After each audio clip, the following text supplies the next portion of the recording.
Maka saya hari ini mau mengatakan bahwa saya sudah sejak dulu menjadi pengurus Aswaja NU Center sebelum dunia ini diciptakan. Ya, saya tahu antum ketua NU apa tadi? Aswaja Center. Ya, alhamdulillah, syukran, jazakallah khair ya. Ini hadis diriwayatkan oleh Imam Darimi, lahirnya tahun 181 Hijriah. Ketika Ibnu Barak wafat. Maka dia umurnya dekat dengan Ahmad bin Hanbal, pendiri Hanbali. Di situ ada riwayat. Kapan engkau sadar wahai Rasulullah, engkau seorang nabi? Saya sebenarnya malu disebut kiai, Bu ya. Karena cuma dombleng. Kebetulan bapak saya disebut kiai, akhirnya saya walaupun begini disebut kiai. Tetapi ada beberapa hal yang ingin saya sampaikan kepada Bu ya, mungkin sebagai koreksi. Satu, kitab Ghiyasul Umam fil Tiyasiz Zulam bukan karangan Imam Al-Juwaini, tetapi karangan putranya Imamul Haramain. Dua, ada teks yang sangat saya hafal sekali. Faqad dzakara al-Imam Al-Hafidh Ibnu Asakir an Ibnil Munzir annahu qala la yashukku ahadun min ulama'ina anna Rasulullah sallallahu alaihi wasallam wulida fi amil fil wa bu'itha ala ra'sil arba'in. Imam Ibnu Asakir dari Al-Hafidh Imam Ibnul Munzir, beliau berkata, tidak ada satupun para ulama yang ragu-ragu bahwa baginda Rasul dilahirkan pada tahun gajah dan diutus sebagai nabi pada usia 40. Tetapi pada sore ini, mohon maaf, sepertinya ulama tidak ada yang ragu, tetapi Buya Ar-Razi Hasim agak ragu. Tetapi begini Bu ya, mohon maaf. Saya hari ini hadir sebagai salah satu pengurus Aswaja NU Center. Kalau Buya tadi mengatakan ada hadis mata kunta nabiyan, kapan engkau ya Rasul dijadikan sebagai nabi oleh Allah Subhanahu wa taala? Beliau menjawab, kuntu nabiyan wa adam bainal ma'i wat turab. Kalau hadis itu yang dijadikan dasar bahwa baginda Rasul secara formal baru sudah menjadi Rasul sebelum dunia ini diciptakan, Imam Ibnu Asakir dari Al-Hafidh Imam Ibnul Munzir, beliau berkata, tidak ada satupun para ulama yang ragu-ragu bahwa baginda Rasul dilahirkan pada tahun gajah dan diutus sebagai nabi pada usia 40. Tetapi pada sore ini, mohon maaf, sepertinya ulama tidak ada yang ragu, tetapi Buya Ar-Razi Hasim agak ragu. Tetapi begini Bu ya, mohon maaf. Saya hari ini hadir sebagai salah satu pengurus Aswaja NU Center. Kalau Buya tadi mengatakan ada hadis mata kunta nabiyan, kapan engkau ya Rasul dijadikan sebagai nabi oleh Allah Subhanahu wa taala?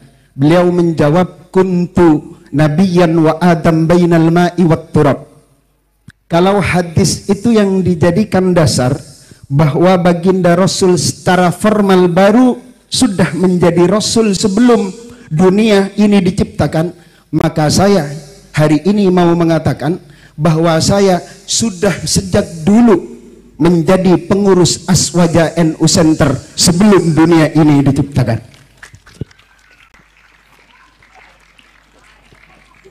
Kemudian yang keempat, Cukup. Yang keempat, mohon maaf. Cukup.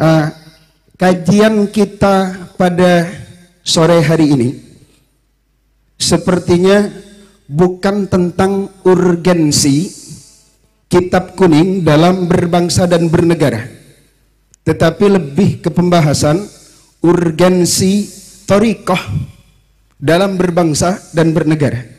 Jadi kalau ada pertanyaan yang mengarah kepada hal-hal yang tentang bagaimana kiprah kalau kita memahami kitab kuning dalam berbangsa dan bernegara, tolong jawaban tentang hal itu lebih dijabarkan lebih luas lagi Ya, oleh Buya Ar-Razi Hasyim. Terima kasih. Baik. Nah, demikian Bu ya, langsung dijawab. Syukron atas tasihnya. Seharusnya antum salah satu pembicara pada sore ini ya. Syukron. Baik, mengenai yang pertama, diriwayatkan oleh Imam Al-Hafiz Ibn Asakir, ana adri bihadhi riwayah. Saya juga tahu riwayat ini. Ya. Beliau beriwayatkan dari Al-Hafiz Ibn Al-Munzir, tidak ada syak bahwa Nabi dilahirkan pada tahun fil, la syak. Wa bu'isa, la syak. Apa arti bu'isa? Ma makna bu'isa? Apa arti bu'isa? Apa artinya Kiai? Diutus sebagai seorang nabi secara formal. Itu kalam antum atau teksnya? Terserah Buya Ar-Razi. Enggak, saya tanya karena antum mengungkapkan teks, saya tanya, ma makna bu'isa? Hal fi farq baina bu'isa bi'sah dengan nubuwah, bi'satur risalah dengan nubuwah, fi farq. Enggak usah pakai kalam itu dulu, pakai kalam Imam Darimi aja. Ada di Sunan Darimi. Abu Darda bertanya, wahai Rasulullah, kapan engkau sadar? Mata tadri. Kapan engkau sadar engkau seorang nabi? Enggak usah pakai kitab Ibnul Munzir, kejauhan itu mutaakhirin. Ini levelnya dia satu tabaqat dengan Imam Ahmad bin Hanbal. Wafatnya 255 Hijriah. Tetapi Imam Bukhari juga beberapa saat sama-sama berguru dengan beliau. Tapi umurnya lebih tua karena lahirnya 181 Hijriah. Ya, saya tahu antum ketua NU apa tadi? Aswaja Center. Ya, alhamdulillah, syukran, jazakallah khair ya. Ini hadis diriwayatkan oleh Imam Darimi, lahirnya tahun 181 Hijriah. Ketika Ibnu Barak wafat. Maka dia umurnya dekat dengan Ahmad bin Hanbal, pendiri Hanbali. Di situ ada riwayat. Kapan engkau sadar wahai Rasulullah, engkau seorang nabi? Jawaban Nabi SAW apa? Ketika aku bermain dengan anaknya Halimah, tiba-tiba dadaku dibedah, diambil oleh dua sosok terbang dari atas. Itu beliau sadar beliau seorang nabi. Antum umur segitu sudah sadar belum jadi ketua NU Center? Aneh tanya serius, udah sadar belum? Syai'ani mukhtalifani. Dua hal yang berbeda. Antum menyadari sebagai ketua NU Center beda dengan Nabi SAW. Dua hal yang berbeda.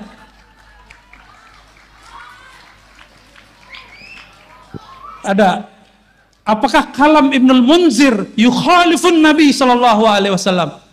Bisakah kalam Ibnul Munzir mengalahkan kalam Nabi? Mata tadri annaka nabiyyun.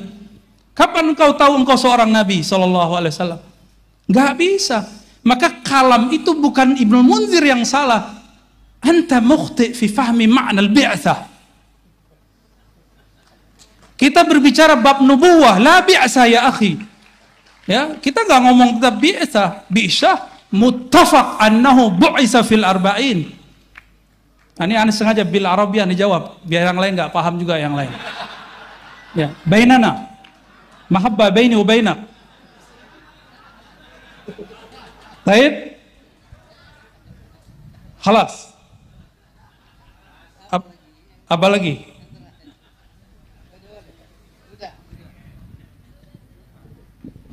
Baik, semakin sore kayaknya semakin seru ini. Apalagi nanti kalau Ibu Nyai sempat juga menyampaikan pemikiran-pemikirannya tentang tema kita pada sore hari ini. Oh, yang terakhir soal thariqah. Ya, khalas. Adakah thariqah tidak pakai kitab? Kalau ada bid'ah, dalalah. Maka antum lihat, saya berbicara kenapa saya bawa tentang nuansa spiritual dalam bab kitab. Karena saya menemukan justru kebangkitan rohani spiritual saya ada di dalam kitab. Mungkin kita beda pandangan, nggak masalah. Dan saya melihat orang-orang yang membackup negeri ini, salah satunya orang yang baca kitab dan dia seorang mursyid thariqah. Dulu presiden yang lama juga sama, sebelum presiden ini. Kalau dia lagi ada masalah, dikumpulkan mursyid-mursyid kiai-kiai ke istana. Zikiran la ilaha illallah. Ada. Mereka cuma ngamalkan satu hadis qudsi. La ilaha illallahu hisni. La ilaha adalah bentengku. Siapa yang masuk bentengku aman dari gangguan, ya, siksaku, apalah segala macam. Itu dipakai, maka aman waktu memerintah. Sekarang dibongkar-bongkar lagi. Paham maksudnya ya? Adakah thariqah terlepas dari sosok seorang kiai? Adakah thariqah terlepas dari sosok kitab kuning, dari ilmu-ilmu yang ada di kitab kuning? Nggak ada.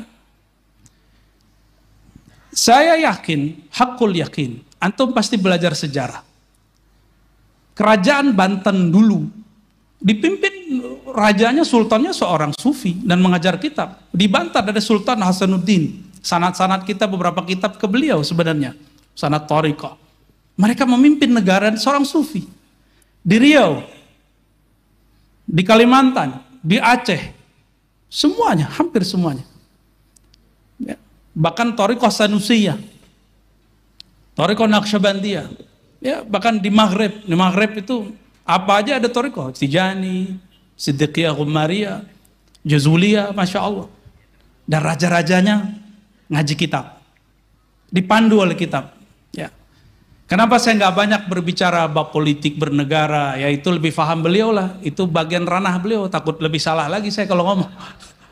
Maka saya menghindar-hindari bab itu dari tadi. Ya. Barangkali itu Kiai ya. Taib. Baik, saya kira cukup ya Kiai Musi. Nanti berlanjut di diskusinya di warung kopi saja nanti.